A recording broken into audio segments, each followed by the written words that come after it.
Zibun Jazar TV. Ndugu zangu wanahabari, katika kikao chetu hiki kifupi, kikao cha lengo na madhumuni kutoa ujumbe wa mashindano yetu kwa mwaka huu, lakini pia kubwa zaidi ni kuwaalika kina mama wote kuhudhuria katika kilele cha mashindano ya Qur'ani kwa wanawake watu wazima kitaifa 2025.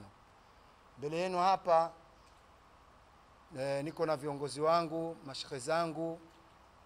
Kuliani kushotoni mwisho kabisa tunaye shekhe pale kutoka Mafia, ameambatana na washiriki kutoka Mafia, mnawaona hapa nyuma yetu. Lakini tunaye mwenyekiti wetu wa taasisi ya Umaif, Sheikh Ali Bakari. Tunaye mlezi wa taasisi Sheikh Uthmani Ali Kaporo na raisi wa tuzo ya kimataifa ya Qur'an tukufu. Tunaye mkurugenzi wa Qur'ani Jumuiya Tahfidhul Qur'ani na mkuu wa idara ya Qur'ani katika shule za Ibn Jazari. Lakini tunaye Al-Akhi Abdullah, ni mwambata wangu katika maandalizi haya ya mashindano haya ya Qur'ani kwa wanawake watu wazima kitaifa. Kama inavyotambulika, Mei Mosi mwaka huu tuliyazindua mashindano yetu katika ukumbi wa Natogro, ukumbi ambao tuliyazindua mashindano yale na Sheikh wa mkoa wa Dar es Salaam na mwenyekiti wa Amani mkoa wa Dar es Salaam Sheikh Walid Al-Hadi Omar wa Kawambwa.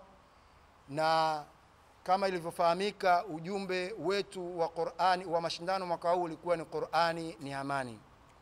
Hakika kila mmoja ana dhima kubwa ya kuitunza amani tulionayo. Amani yetu ndiyo hazina yetu. Amani yetu ndiyo urithi wetu.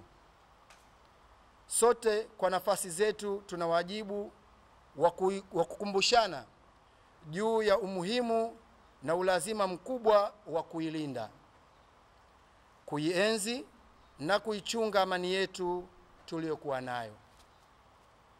Ni dhahiri kuwa tunatambua ukosefu wa amani sehemu mbalimbali ulimwenguni. Kwa sasa tumeshuhudia madhara makubwa yanayoumiza na kuliza yanayotokana na ukosefu wa amani.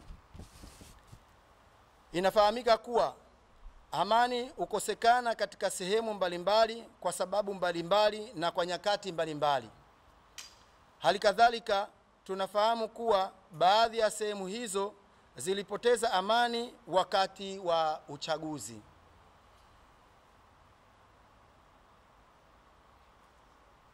Nasi hapa nyumbani muda si mrefu tunaingia katika kipindi cha uchaguzi. Hivyo basi ni vyema sana kila mmoja wetu akaitunza amani tulionayo kwa sasa na kuitupia jicho la ziada ili tusiweze kuipoteza amani yetu. Waswahili wanasema usipoziba ufa utajenga ukuta. Na siku zote heri kinga kuliko tiba. Ni lazima kuwa na hadhari kubwa na kujiweka kando na mambo yote yanayoashiria na yanayosababisha ukosefu wa amani, kwani daima aliye kando haangukiwi na mti.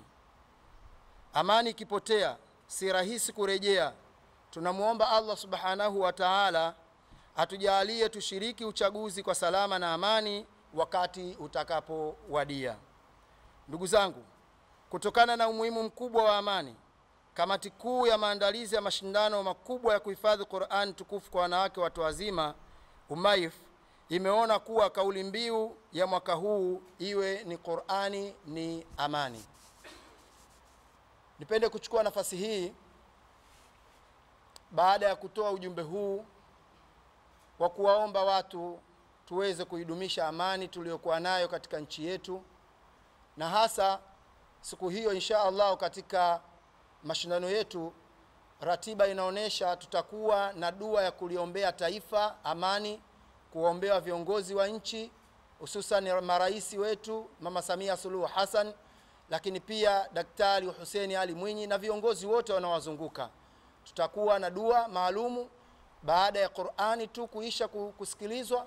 Tutafanya dua ya kuiombea amani nchi yetu na kuombea viongozi wetu.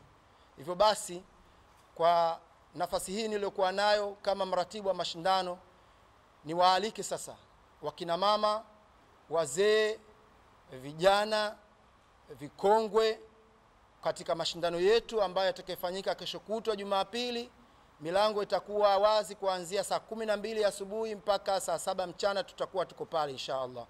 Kwa hiyo niwaombe kina mama waweze kuhudhuria kwa wingi katika mashindano yetu haya, na mgeni rasmi atakuwa ni Bi Siti Mwinyi, mke wa aliyekuwa rais wa pili wa Jamhuri ya Muungano wa Tanzania, hayati Daktari Mzee Alhaji Ali Hassan Mwinyi.